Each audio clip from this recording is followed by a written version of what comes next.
Kids don't forget. Kids don't forget. You kids don't forget. Kids don't forget. Kids don't forget. Kids don't forget. Kids don't forget. Kids don't forget. Kids don't forget. Kids don't forget. Kids don't forget. Kids don't forget. Kids don't forget. Kids don't forget. Kids don't forget. Kids don't forget.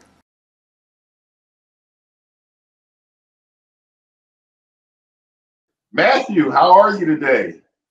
Doing well. How are you? I'm great. We are so excited that you're here with us today. Thank you for coming out. Well, thanks for having me. I know you don't normally do these remotely, but we're across the country from each other, so we kind of have to. This is actually my first virtual interview, so I'm very excited about this to try it out. Now, did I pronounce your name correctly? Yeah, that's the only two people that call me Matthew still are my mom and, well, three people. My mom and dad and my wife. So yeah. Most people call me Matt. So that's what I was about to ask. So first of all, has your name ever been mispronounced your first name ever been mispronounced in your life? No, because there's so many Matthews. Like the year I was born, it was the most, I looked it up, it was the most popular name in the United States. So I think that's why. So you've never had to deal with the agony I've had to deal with growing up. So my name is Khalid. It's Khalid spelled Khalee. I get Kaylee, Kylie, Khalil, Cowley, like so many different variations. Most commonly, people mispronounce my name Khalid, and it like aggravates me. So to have a name like Matt that never gets mispronounced ever is kind of like great. Yeah. So obviously Matt is a nickname. Did you have any other nicknames growing up? My last name is unique. A lot of people don't believe it's actually my last name, but it's Beat, like beat a drum. Right, yeah, right, so a lot of it like a lot of my friends just called me Beat. And then I was a teacher for many years, so I was Mr. Beat, but even my students would just call me Beat. Right. Sometimes Beatbox, or my email address is Beatmaster Matt. So like that was actually my DJ name when I was in college. Like, and I was in radio for a little while, so that it fit pretty well with, so. Okay, we're definitely going to get into that. Okay, so where are you from? I'm from originally I'm from just outside of Wichita, Kansas. So I grew up in a small town called Augusta.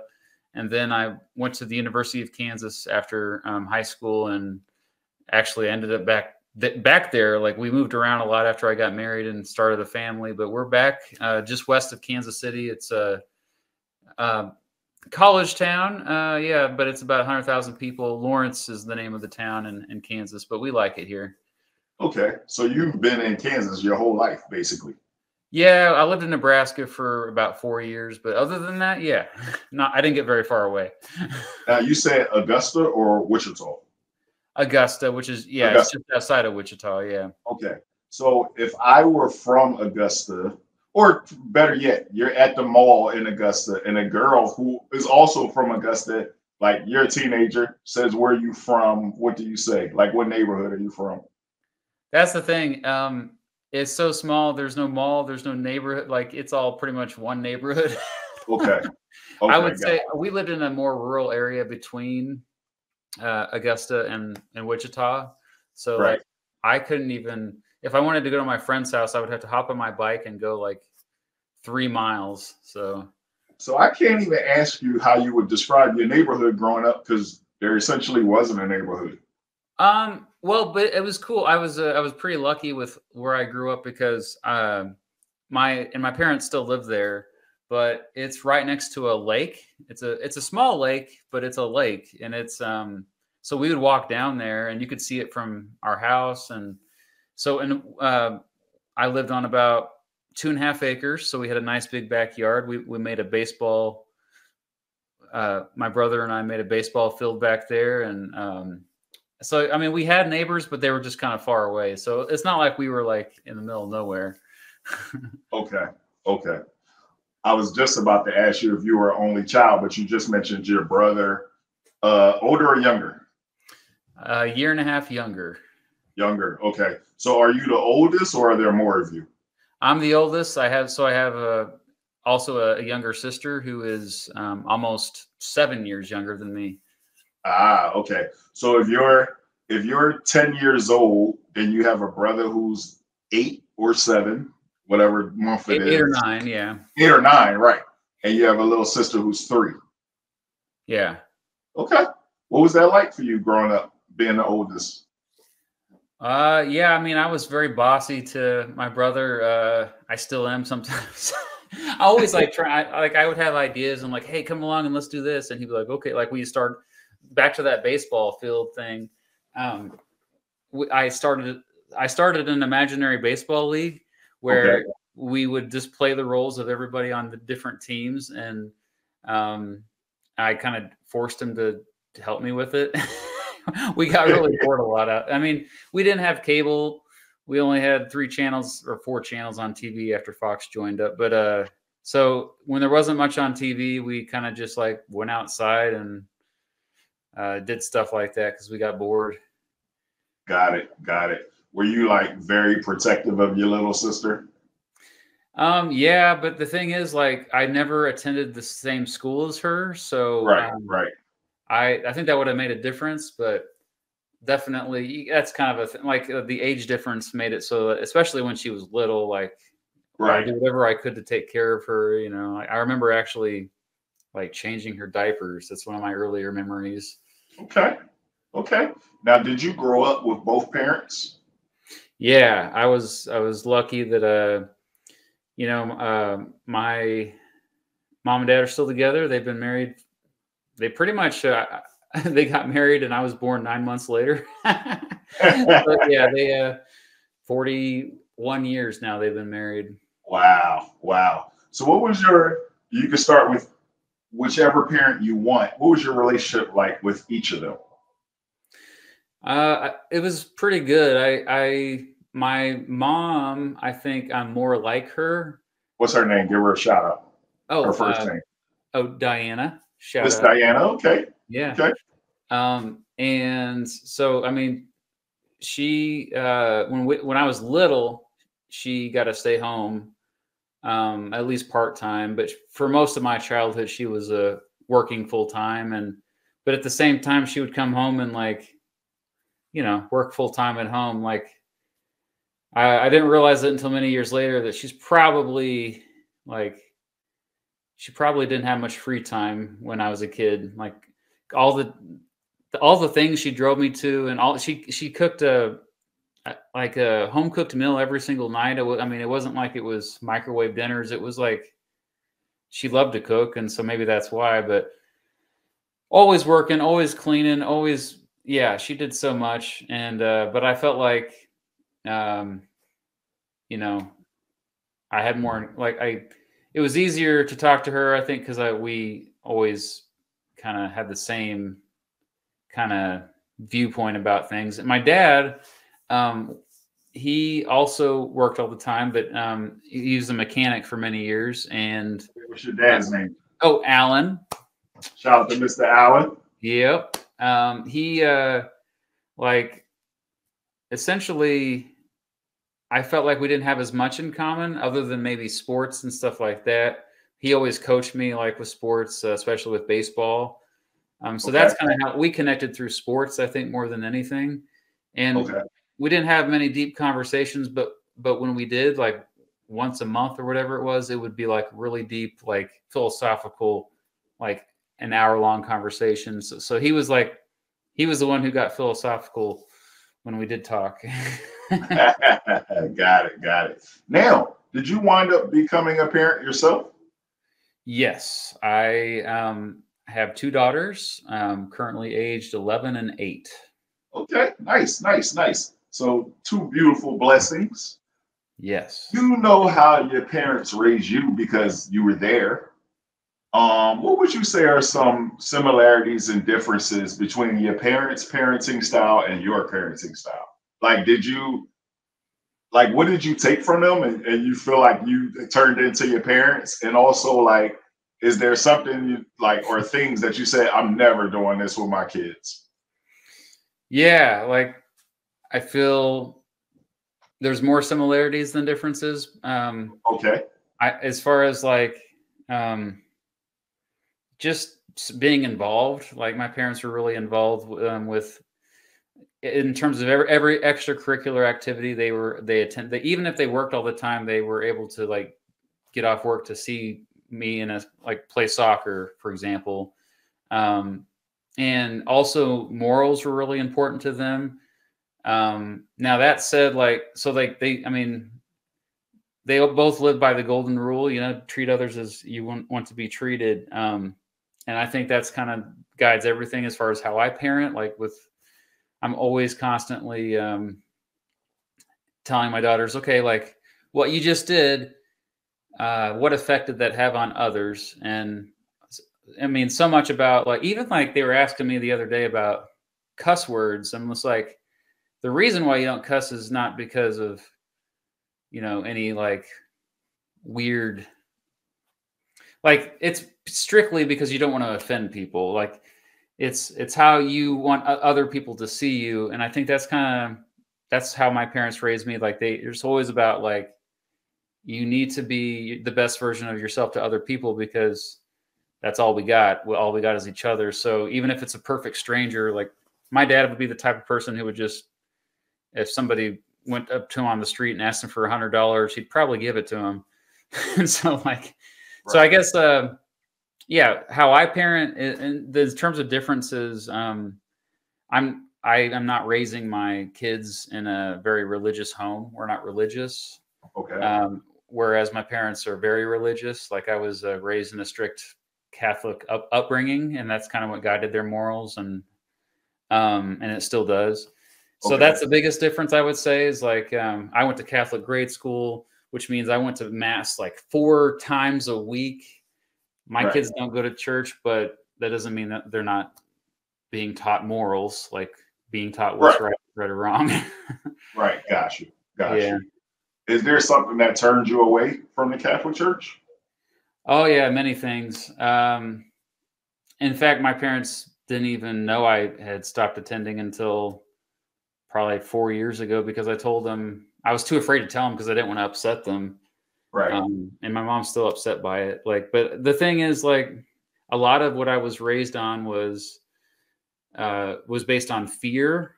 Like, you're going to go to hell if you don't believe certain, like, if you don't believe church doctrine, you're going to go to hell. Like, and they made me fear hell. And I, upon reflection as an adult, I realized that was kind of messed up, that I shouldn't just do good for fear of going to hell. Like I should have done. And so that was one part of it. Hypocrisy was a big part. Like I would see church leaders do one thing and preach another thing. And then I would expect leaders. I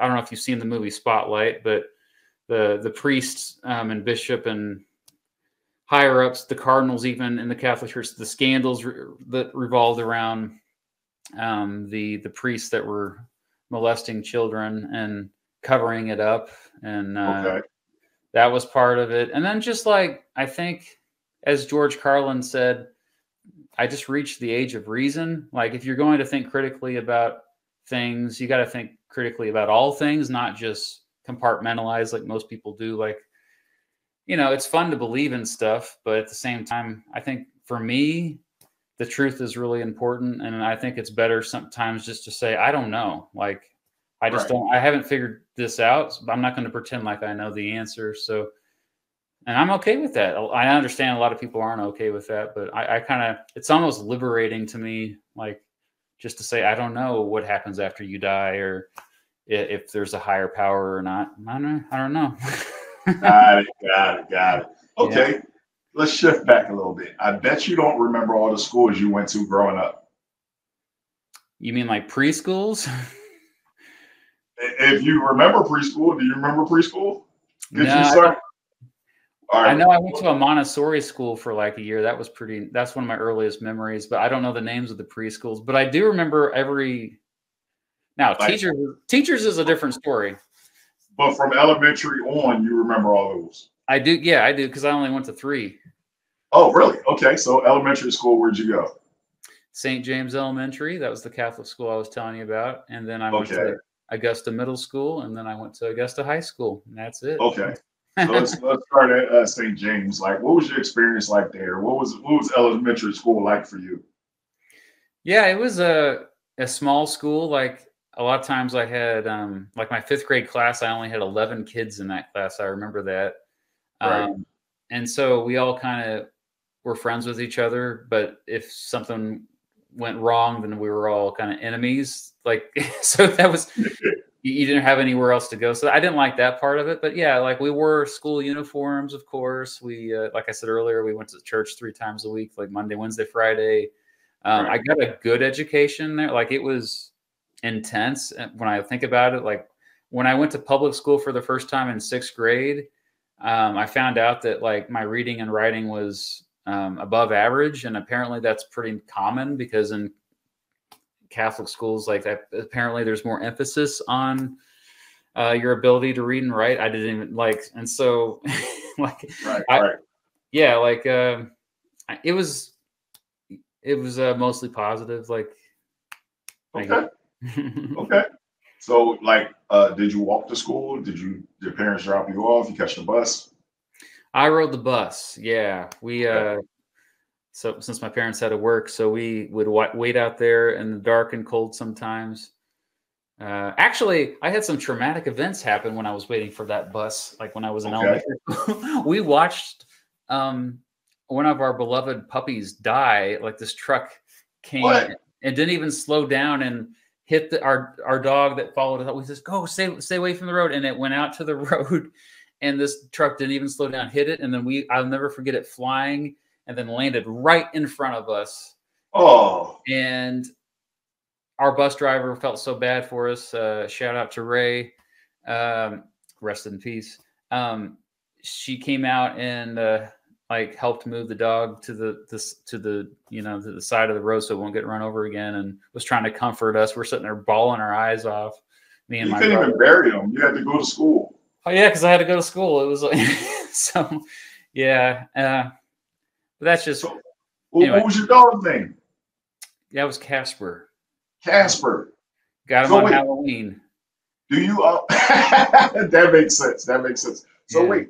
So when you got home from school that day, so there's no cell phones back when you were a kid. When we were kids, so you Yeah. can't like call your mom and tell her what happened. Right. So when the bus drops you off, is Casper still there? Yeah, we got the dog later. My dad Okay. came out after work, and I think we buried all our dead pets in the yard. Okay. We had 2.5 acres. Yeah, it was fine. That is traumatic. That must have been a horrible day at school, man. Yeah, it was rough. I think I must have been like third grade, maybe 4th grade. Because that's a common term. It's like when you see somebody sad, you're like, you look like your dog died. Like that literally happened to you as a kid. Yeah. So you go to Augusta Middle School. Hmm. How was that experience? How was your middle school experience? Really rough. That's Okay. part of the reasons why I went to I enjoyed being a middle school teacher later on, because it's a rough time for anybody. You know, you got puberty on top of all the, like, you're trying to find what group you belong to, and you're trying to find your identity. And and this is the first time I didn't have a uniform, so I was really worried about the clothes I was wearing. And you know, like there would be days where like I would you know, like I wasn't stylish or whatever, and kids would make fun of me because we didn't have the most money either. So like after I told my mom that, though, she started worrying about it. So she's like, well, we got to get you some nicer clothes, because she didn't like that so much. But yeah. And then Shout out to your mom, because I told my dad, and he was like, I don't care. It's like, I could care less what the kids at school think. So my dad's concern was, you have clothes, so you're good. that makes sense. I can see myself saying that to my dad.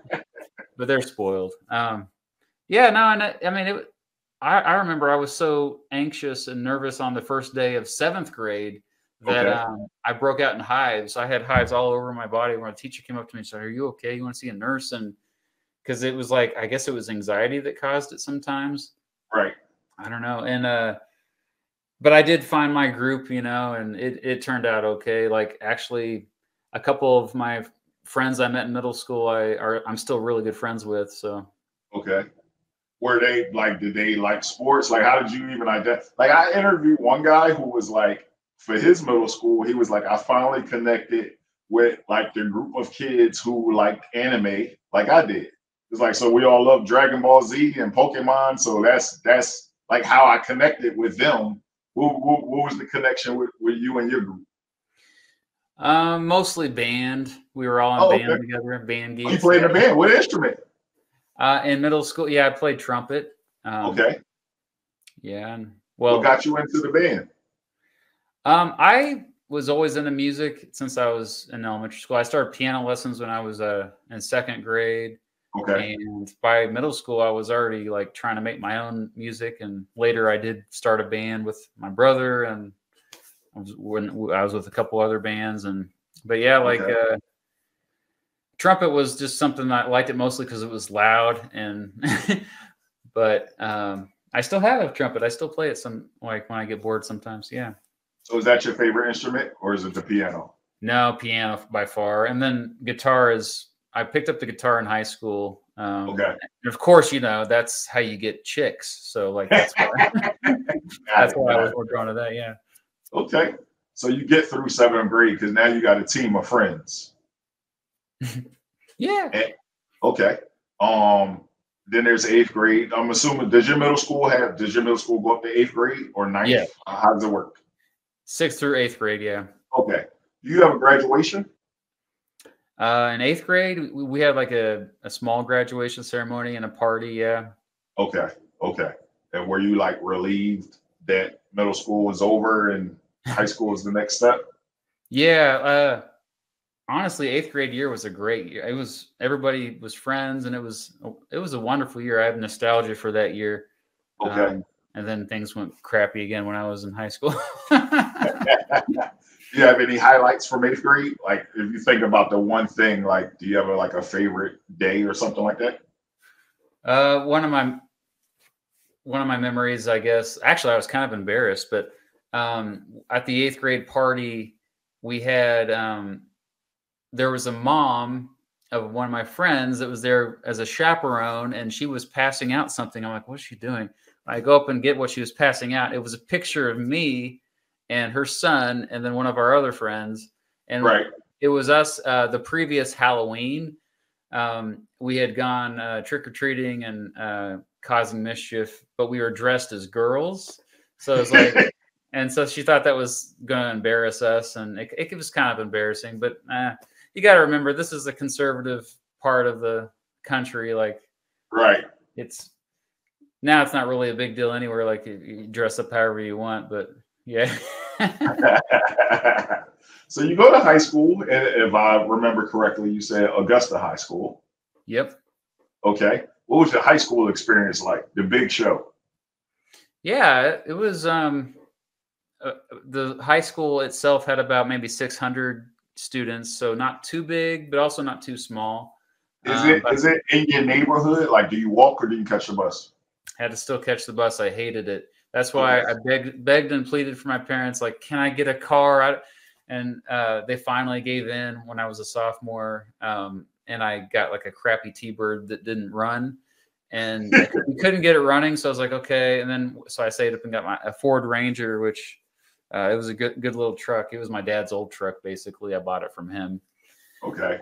But yeah, like, I lived a good 7-8 miles from my high school. So there's no way I could walk or ride my bike. And I felt like isolated still.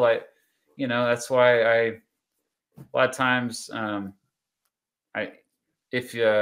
would have been the house that like friends would have been like, hey, let's go out there and have a party since it's out there, in the country.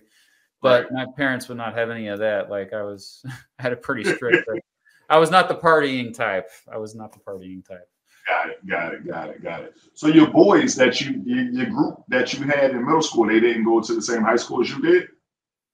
No, they Pretty much, yeah, they all did. I just, Okay. you know, actually, I was in, by the time I got to high school, it was weird because I wasn't really in a group anymore. I was in mini groups. Like, I was kind of like a bridge between like the jocks because I played sports like basketball, Okay.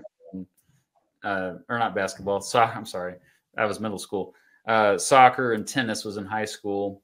But also, like, I hung out with the skaters, like the ones who wore, I don't know if you remember the late 90s when baggy jeans were back in style. Definitely remember. Yeah, we played hacky sack in the hallway. Right, right. And then, but at the same times, like the freaks too, you had the freaks who wore the goth makeup. And Right. I was friends with all the groups, which was Really? kind of Okay. cool. It's not like I was popular, but I was like, I don't know. I was just kind of the guy that, you know, was kind of like a chameleon. I could kind of fit into, and it's funny because my wife, shout out to Mrs. Beach, Shannon. She was the same Shout way. out to Mrs. B. She was basically had a very similar upbringing to me in many ways. It's kind of weird. Okay. Okay. So you could never be put in like a box. Nobody could pigeonhole you and say, "Oh, he's a jock," or "He's a nerd," or You were like everything. Yeah, that's a good. I like that too. I still like that. I don't like to be put in a corner. Like when people put labels on me, it's a pet peeve. Like, stop labeling me something. Right. Right. So did you work in high school? Did you have your first job in high school? Yeah, definitely. What was your very first job? The first day I worked was the day I turned 16. It was as a bagger and carry out like at a grocery store. Okay. You know, I sacked people's groceries and I helped them out to their car. And Right. You remember what grocery store it was? IGA. And IGA. Okay. Okay. Yeah. How was that? How long did that last? Well, they transferred me to Augusta so I could be closer to my friends, but like, because Andover was like the next town over, closer to Wichita. But Okay. yeah, like I was there in total a couple of years, and then I worked at Subway by the time I was a senior because all my friends worked at Subway. So, Right. Yeah, Right. I finished off high school working at Subway, but it was a lot of fun because like I knew everybody, and then plus people would come in, and yeah. So the government says that when a person turns 18, they're officially an adult. But you and I know that like turning 18 doesn't make you an adult. A lot of us are still kids. Do you feel like your childhood ended at 18 or you were still in it? I felt like I've had some females say my childhood ended when I was 14. Just depending on how you grew up. Like how you feel about yours. right. I think the first time it felt like my childhood ended was when I went off to college. So I was 18 and I got a soccer scholarship at a community college in southeastern Kansas. So it was about an hour and a half away from my parents' house. And Okay. I remember that first night being away from them, it kind of hit me and I was really sad. And I was like, well, I'm on my own, you know? So, Right. But you know, I've made so many poor choices in college that really I didn't feel like I mean, you know, most young men, their brains aren't fully developed until their mid-20s. And Right. I would say I would definitely fit that category. That said, I got married at the age of 23. So Really? I got married young. So that was Okay. I think that was a good choice. It's worked out. We've been married almost 17 years, but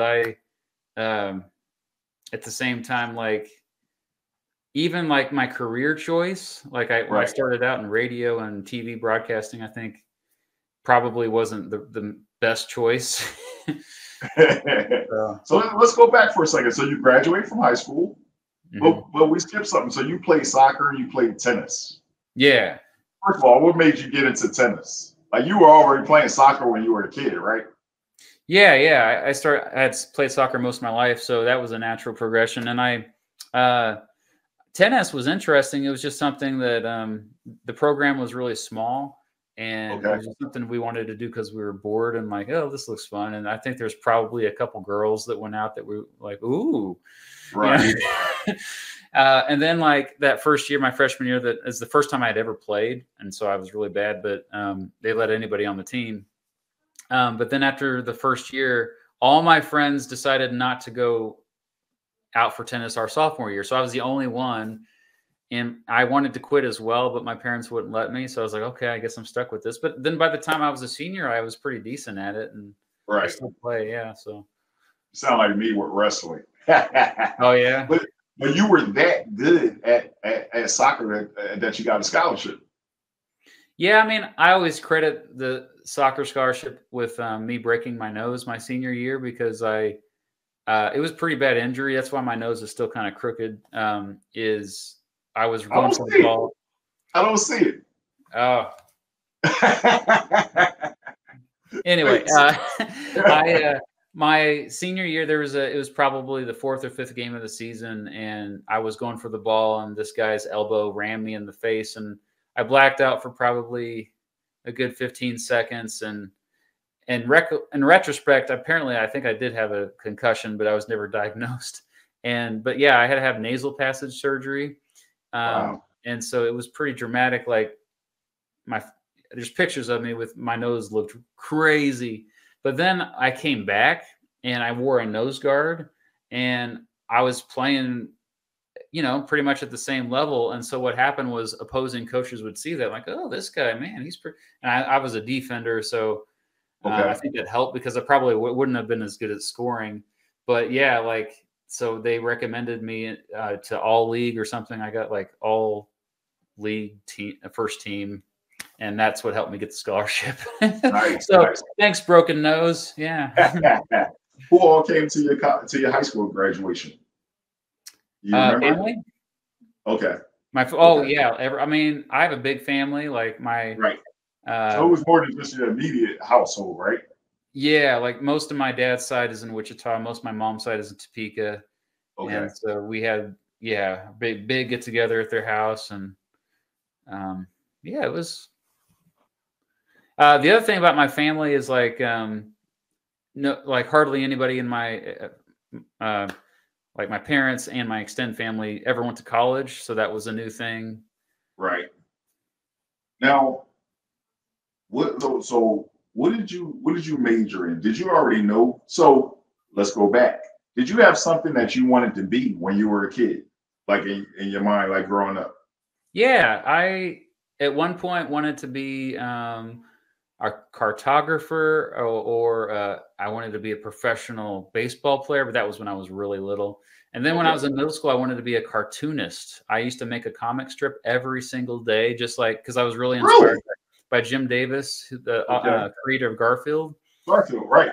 That was my favorite comic strip. That and The Far Side were my two favorites. And so I was like, yeah, I want to do this for a living. And my parents, they supported me so much. They got me all these fancy art supplies. And every day for 3 years, I made a comic strip, but then I kind of lost interest. But then I think about all my interests growing up, and I think they're related to what I do now, because by the time I was in high school, I wanted to be a music journalist or maybe sports journalist, but a journalist. And that's what I ended up getting a degree in.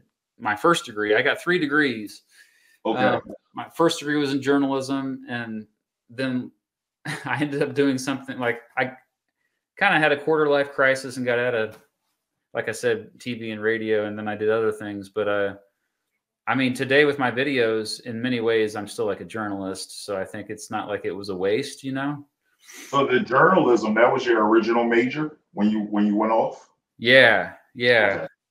Okay. And that was your initial degree.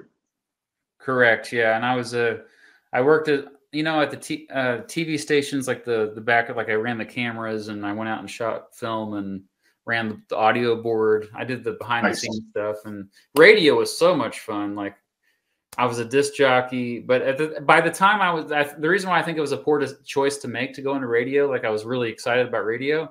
This is the time when they were starting to automate everything, and DJs were getting fired, and now it was just computers that ran everything. Okay. So I was like, oh, I guess there's not many job opportunities. Got it. So college was fun for you? Yeah, too much fun. You feel like looking back, you feel like you needed to go? Like, yo, I'm glad I went. I needed to be at college. Yeah, definitely. All 3 times. When I went back to college 2 other times later in life, but I was I mean, I had a pretty sheltered childhood. Like I didn't, wasn't exposed to that many other ideas, you know? Okay. Right. And so that was a big part of it. And then just different types of people, you know, like a lot of my friends in college were from other parts of the country. And so, and then just not being kind of under a strict, like my parents being so strict growing up where I didn't party much, I think that was actually led to me partying too much in college. Right. Got Yeah. it. So like, you know, binge drinking it's still culturally pretty common, sadly, but yeah, I got caught up in that for sure, you know, as many do. Yeah, that's what happens, especially the freshman. Like you are Yeah. instantly exposed to all this freedom you've never had. And it's like, what do I do? And all this time that I've never had. Like, what do I do with Yep. Well put. Well put. With that being said, this is my favorite question to ask. On a scale of 1 to 10, with 1 being the worst ever and 10 being the best possible, how would you personally rate your childhood? I would say probably an 8 or a 9. I don't want to go. Yeah, I was lucky. Childhood. Is that typical? What's your typical answer like when you ask that question? I don't even get a typical. I've had every single number that you can Really? say. From 1 to 10. So in your case, 8 or 9. That's a great childhood. Yeah, I mean, what would have made you say 10? What would have needed to happen for you to say 10?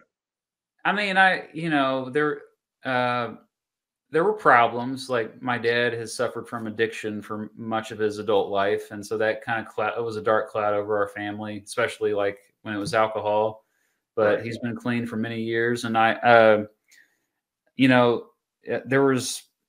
If it was up to, I mean, we talked about parenting differences, and I do think it's good that I went through a lot of what I did with, like how my parents put me through, you know, a very strict Catholic upbringing. But at the same time, I would have liked to have been exposed to other things, you know, like instead of like this culture shock when I was out on my own for the first time, you know. Right. So like that being sheltered, I felt like that was a disservice to me. Okay. Got it. But lots of love though. And that's the most important thing though, is the love, you know, that. Okay. So an 8. An 8 is a pretty good childhood. I will take that. There we go. All right. The next question I'm gonna ask twice. The first time I'll ask negatively, and then we'll go to positive afterwards. So do you have a worst childhood day or time period that you would like to forever forget, kind of erase from history?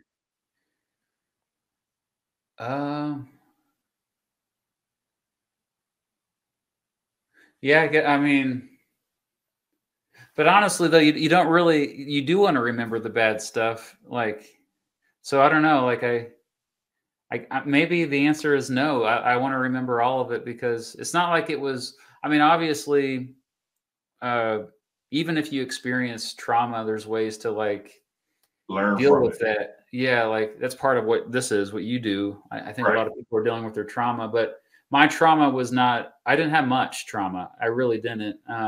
And so the few bad things that happened, I like to remember them because I think it's made me a better person. So yeah. Okay, we'll take that. So Right. the flip side is, do you have a favorite childhood day or time period that you would like to go back to if you could? Yeah, you know, as far as just my senior year of high school, my 8th grade year is with my friends, or some of the biggest highlights, mostly because like there was a lot of everybody getting along. Like they kind of got past the cliques. As far as my family, some of my favorite memories that I would love to revisit are going on vacation. We were always really good about taking a trip, even if it's just a small trip to Colorado. You know, some of the best times I ever had were on those family vacations. Okay. Did you have a favorite one? Like, what was your favorite vacation growing up? Probably South Dakota. That was, really? And that maybe is partially why I'm so into presidential history. Is like we went to Mount Rushmore and the Black Hills. Okay. If you've never been to like You're the someone- first person. Wait, I want to cut you off for a second. Yeah. You're the first person in my life who has ever told me that they've personally been to Mount Rushmore. Wow. Really? I've never You need had to go. anybody. I do need to go. Yeah. So what was that like? I know that was a crazy experience. I've been back as an adult, so I've been there twice. So I'd like to go back. It's such a cool area if you're like Rapid City, which is kind of the gateway to the Black Hills. If Okay. you're a fan of the presidents and any like presidential American presidential history, like I am, there Right. are statues of every single president that line downtown Rapid City, and then there's all these cool museums like with wax figures and stuff. So it's like they've kind of like. Plus, it's a beautiful area. I mean, you've got it's all like the Black Hills kind of shoot up out of nowhere. I can understand why the Lakota Sioux, like, essentially, like this was sacred to them, this area, because you have nothing but treeless, lifeless landscape around. It's like the short grasslands, like there's no vegetation, and you're driving for miles around, you see nothing. And then all of a sudden, these like giant hills with trees on them pop up in the middle of nowhere, and that's where Mount Rushmore is. And Okay. yeah, it's a cool area. I think everybody should go at least once and stop by Wall Drug on your way out there. Wall Drug is cool too. Okay. I gotta check it out. Let's go off on a really quick tangent. 2 questions. Who are your top 3? So it's 2 different questions. Who are your top 3 favorite presidents in history? You don't have to say any order. And who do you think are the top 3 best presidents in history? It could be the same answer to both questions.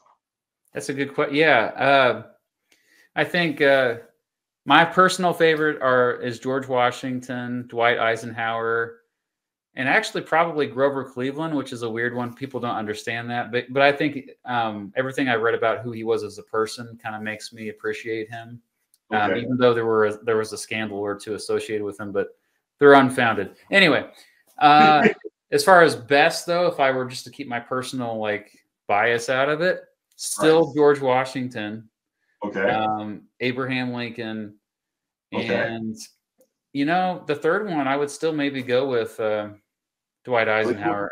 I think Eisenhower. I think he's underrated. I mean, he was pretty like another thing that people don't realize about Eisenhower is like he was kind of this. Okay, Theodore Roosevelt might be close up with her. I just thought Theodore Roosevelt, but Eisenhower is like. Yeah. What do you like about Eisenhower? Yeah, he was so pragmatic and he was a very uniting figure, similar to George Washington. Like he was able to get amazing things accomplished, and when it would be unheard of today with all the division in our country today. So, Okay. yeah. Okay. Is there any event that occurred in your childhood that you feel changed your life forever? Like you're still affected by it today, either negatively or positively? Yeah, I think, I mean, there's so many. Like, Right. And feel free to listen. Well, what I do for a living now is I make social studies videos, mostly on YouTube. But yeah, so like in terms of that, like there's a lot of I think the teachers I had and the places I visited.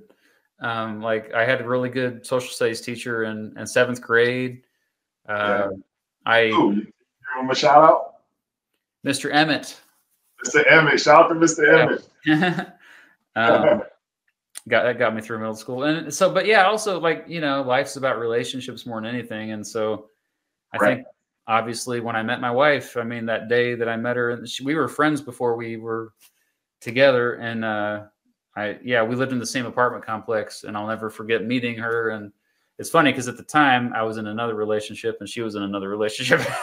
But at the time I was thinking, oh yeah, I like her. Earlier, what's her name again? Shannon. Shout out to Shannon. Shout out to Miss Shannon. Okay. So what you just said kind of segue into the penultimate question. what is your overall perception of how your childhood affected your life? So here we go. Who was the man who you became? And do you feel like your childhood molded you into this person? So let's talk about how your childhood kind of, which you already kind of said it did, alluded to it, that it has built you or helped molded you into the person you are today. So who are you today? And like, what do you do? And do you feel like your childhood kind of created this person?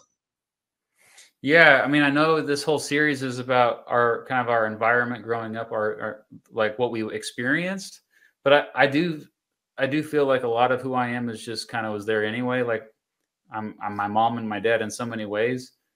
But yeah, I mean, I do think our environment shapes us as well. So I think the kind of the discipline I got was that's kind of stuck with me. Like I feel like things that I'm still kind of OCD about, like I've got to go to the gym regularly, or I've got to make sure that I work this many hours every single day. I think that's rooted in like having such a strict upbringing. So I think a lot of times you have somebody who's like intelligent, they get along with everybody, they have they're creative, lots of good ideas, but the thing that's missing for a lot of people is that self-control. And I think I was lucky that I was able to acquire the self-control part somehow. And that's what's really, I think, helped me become more successful that way. Okay. So deep question. That was, yeah. So with that being said, like, what did you become? So let's talk about it. You can brag a little bit. Like, we are talking to Mr. B. I mean, I'm just somebody. I think I'm proud of like my channel. Obviously, it's like now that I can do this, make a living from it, and I'm glad my videos have. I like to think they had a good impact. Teachers have shown my videos in their classrooms all over the world, tens of millions of views, that type of thing.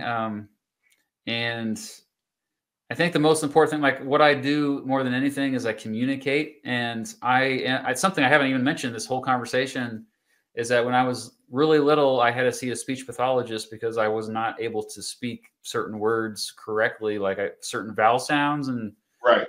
And so the fact that I'm doing this for a living, I'm a communicator, it's pretty amazing. Like I always, this is why, like I kind of, anybody who had a disability, who's able to overcome that, like I kind of have this like soft spot in your heart for it. Yeah, strong connection to him. Like, yeah, because like a lot of times, what drove me was like, oh, this is a challenge, like, you know, and right. Even like with my music, like if you listen to my early recordings, me singing, I was horrible, off key, nasally. I'm still nasally when I sing, but like, but now I actually have songs that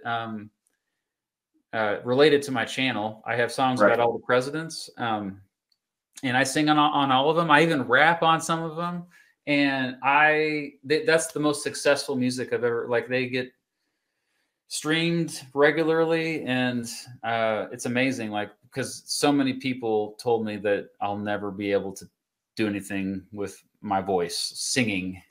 So I think a lot of times, people tell you, I even wrote a song about it, actually. It's like, well, I want to do this and I want to do that. No, you can't. And so that whole song is called, the chorus is all my life people have been telling me what I can't do. Not my parents, obviously, others. And right. So, yeah, like you kind of get this chip on your shoulder, like, no, I'm going to prove them wrong. And for some reason, that weird part of my brain has always been like that. I want to prove them wrong. Right. So for anybody who is watching who hasn't figured it out by now, you are a YouTuber, and your channel is called Mr. B. And tell them where we met. We met at VidCon last week, baby. Very At excited. a panel for Mr. Beast, and so Mr. Beast, correct. We were at Mr. Beast's panel, and you were sitting in front of me, and you were like, "My name is Mr. Beat." You were like, I was a history teacher, and I was making. Correct me if I'm wrong. You said you were making videos for your students, and when people, because of Mr. Beast's fame, people would either fat finger or their phone would autocorrect Mr. Beast, and it would come to Mr. Beat, which is your actual name. And you would probably get like 2 subscribers out of every 100 people, of the millions of people who were searching for Mr. Beast who would come to you. that's right. Is that like what you would attest to your blowing up? Yeah, I got to give Mr. Beast credit because like a lot of people accidentally stumble upon me because of him, but I've been around longer than him. My channel was started before him. I will say that.